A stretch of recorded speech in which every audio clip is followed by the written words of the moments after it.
Hey everyone, Social Solipsist here for another episode of 52 and 52, and this week I am taking a look at No Time to Explain Remastered, which, shockingly enough, I have never played, despite the fact that it is the first game I ever kickstarted in August of 2011.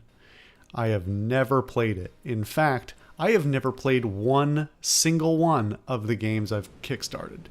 So maybe this will be the start of a new era, and maybe I'll do all of the games I kickstarted on the channel. We'll see what happens.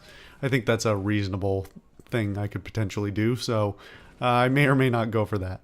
Why did I end up finally playing this? Spencer and I were lazing around on a weekend and looking for something to do, and I said, hey, got this game, why don't we give it a go? Or maybe he suggested, I don't even remember who suggested it. I think Spencer actually might have suggested it, because I think I mentioned that I had kickstarted it and not played it, but I digress. Kickstarted this back in 2011 and finally got around to playing it. We played it together for maybe about an hour, a bit less, probably about 40 minutes one weekend, and it does have two-player co-op. Ostensibly, it's a platformer where you have walk and jump, and then you have a gun.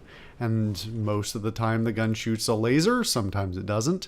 You use your gun to both execute any combat you may or may not need to do, and also propel yourself where you need to go. It is an interesting concept, and more or less that's the reason why I had initially decided to kickstart it, I believe, but it was 2011. Who the fuck knows what my motivations were at the time? Yeah, where do I go with this? Frankly, it's a little shabby. It's not like a really great game by any means. The art assets are cheap. The music is one track on a loop. The voice acting is hilariously poor and clearly done by developers or family members or some shit like that. And I'm not going to blame it for that. When I kickstarted it, I got a digital copy of it for $5. That's like unheard of to get a copy of the game for $5. That's usually the thank you level. So I can't complain on that front. And this is made by, I don't even remember who. Tiny Build, I think, is the publisher, but I could be wrong on that. It might be the developer as well. I don't know. But it's a cheap little game. I don't think they ever intended it to be, a really impressive full-fledged thing by any means. That said, let's get into why I am not super thrilled by it. First and foremost, I've mentioned before, I have some issues with, with any sort of platformer, I have pretty significant feelings on how the physics should handle. And this is a weird case, because obviously it's sort of a unique, it's a unique set of physics. And generally speaking, it abides pretty well by some reasonable physics rules. But every once in a while, it's not that it glitches or anything like that, but there are just some things that physics-wise don't quite line up. Especially when you're trying to do any sort of fine precision motion when propelling yourself. The gravity and that sort of thing just don't quite line up all the time. And it can be a little, maybe it's just a personal thing again, but it can be kind of off-putting. Besides that, there's not a huge amount to say about the game itself. You see everything that it is right now on your screen. Most of it is platforming. There are boss fights I think I'll touch back on that in a moment. Some of the platforming is fine, and some of it is not very fun, and some of it's a little bit glitchy. Another pet peeve of mine from other games, because lots of other games do this, and the only game that gets the only games that get a pass on this are Boshi, because it's the whole point. Is that the spikes, if you hit the side of anything that's going to kill you, it'll kill you as well. So you hit the side of spikes, you're dead. Doesn't matter if you hit the top pointy bits. If you hit the sides, you're dead.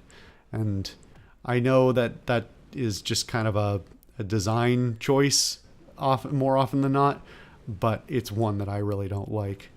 Aside from that, like I said, there are boss fights. I think we only made it through one of them. And the boss fights the boss fight, the first one that I'm pretty sure you'll see in the footage somewhere here with the shark, is not very fun. I guess I didn't recall whether this was going to have boss fights or whether it was just whether it was pitched as just kind of a straight up platformer or not. But yeah, trying to perform combat with weapons that push you around can be pretty not fun. And I know some of you are probably saying, well, that's the whole point of the game. If you don't like that, then why are you doing it? I don't know. I'm sort of trying to figure out how I feel about this on the fly, because on the one hand, I think the idea is clever, but for some reason, just nothing about the execution is super enjoyable to me.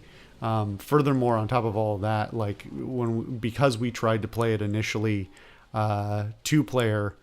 Which I don't recall being an option in the original game or something that was pitched on the Kickstarter. It handles pretty poorly in terms of letting 2 people play together. I know there's lots of co-op platformers that do it better, and there's some that do it worse. But in terms of like camera follow and stuff like that, and even just like, can 2 people even navigate this at the same time type of thing, that's not great.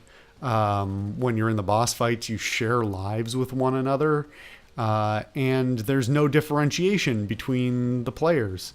You might, I didn't figure it out until later. You may be able to like put a hat on or something like that. But to my mind, that's not enough. Like this little tiny hat on a tiny person is not enough to give a good indicator that, hey, this is you and not the other person. It'd be nice to have like a icon over like a floating icon over your head or something. I don't know. Something to make it a little more clear who's who and, oh wait, that's not me, that's me. That sort of thing. Yeah. Furthermore, on top of that, when we were playing co-op, I believe Spencer was using a controller and I was using mouse and keyboard. Controller, I went back and some of this footage will be of just me. I just went back and played more of it with a controller. It is vastly superior with a controller. Like it is much more enjoyable. It basically plays like a twin stick shooter type of thing. You know, those controls, one is to move and one is to fire. So it's a lot better on that. Trying to play with WASD and the mouse, which is like point and then shoot to, point where you want to aim and then shoot the opposite direction, if that makes sense. You'll see the cursor on the screen in the footage. It is very counterintuitive and very unpleasant and has very little precision.